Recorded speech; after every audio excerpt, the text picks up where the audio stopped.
Hey guys, today we're going to review the RAWM Leviathan V4. This is the latest mouse from RAWM, and I was really curious to try this one because in my opinion the design is very cool, and I've never tried a big mouse like the Viper V3 Pro, so I thought this was a good opportunity. Oh, my cat jumped in, and yeah, let's get into the box. In the box you get the mouse obviously, dongle, extra grip tapes which are kind of slippery, a cable and the manual. Since when ROM implemented this kind of skates, they stopped adding an extra set of skates, but it will be nice if in future releases they will be adding an extra set of skates as well, as that could give the chance to try aftermarket skates, but having the possibility to use the stock skates again.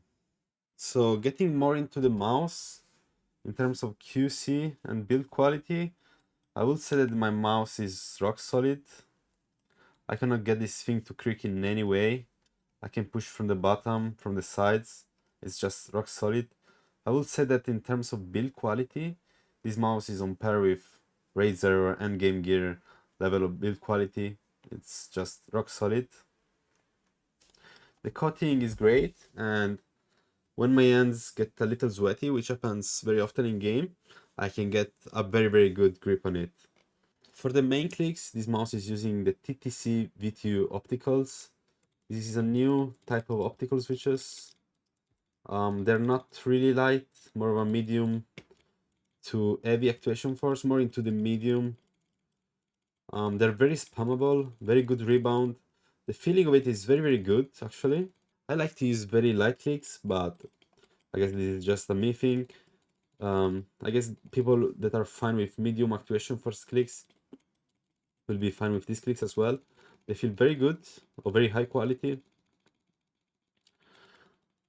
And actually, it's nice to see something else that is not home run opticals. I would just like to see in the future from ROM offering maybe a lighter switch variant, as I would say that most of the releases that ROM made had a medium to heavy actuation force click, and it would be great to see something lighter from them. Like, these switches are very good. If these switches were as light as home run opticals, but keeping this kind of feeling, this type of spammability and rebound, I would very much prefer these over home run opticals, to be honest. For the scroll wheel, this mouse is using a optical encoder. This is the first time for ROM, and in general, I've seen this only from Razer, and this is very nice to see. Actually, this encoder is very good. It has defined steps, but they're very fast steps, very fast to spam them, and I'm actually liking this scroll wheel a lot. So for the side buttons, there is a little bit of pre-travel on my unit on the side buttons, but they're in general completely fine. They're spammable, medium to light actuation force, and in general definitely usable. So in terms of size, this mouse is very similar to the Viper V3 Pro. I'd never tried the Viper V3 Pro and wanted to try this kind of shape. And even though I have a 17 by 8 centimeter hand and I normally have a relaxed claw grip or a fingertip grip, honestly found this mouse very comfortable to use. The skates are very good. They're very big and of high quality.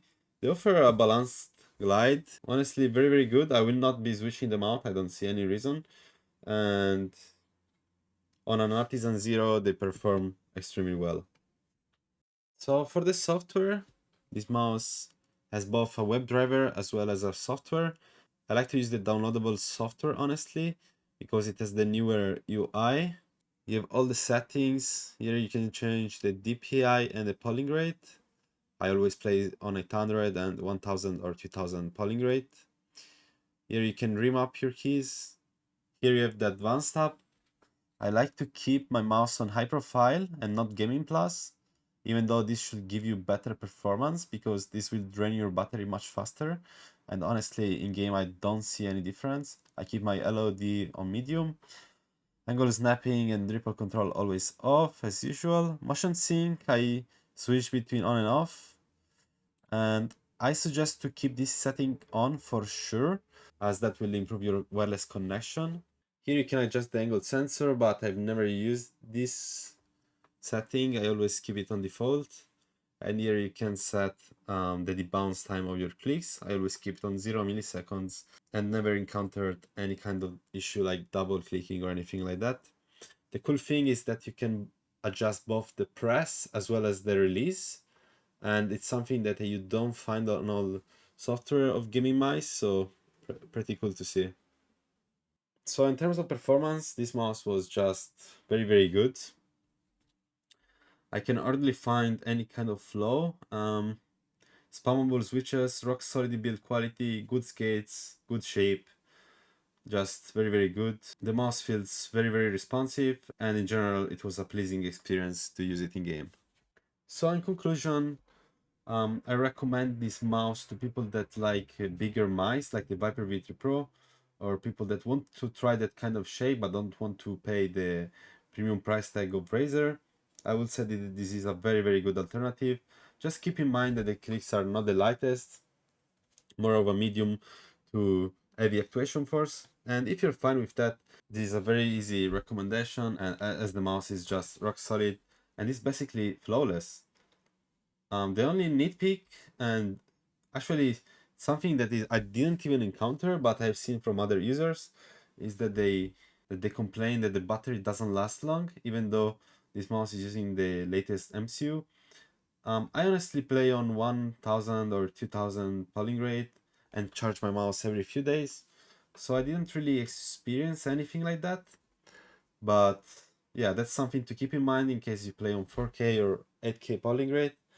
But in general, if you play on 1 or 2K, the battery will be just fine. So thanks for watching, guys.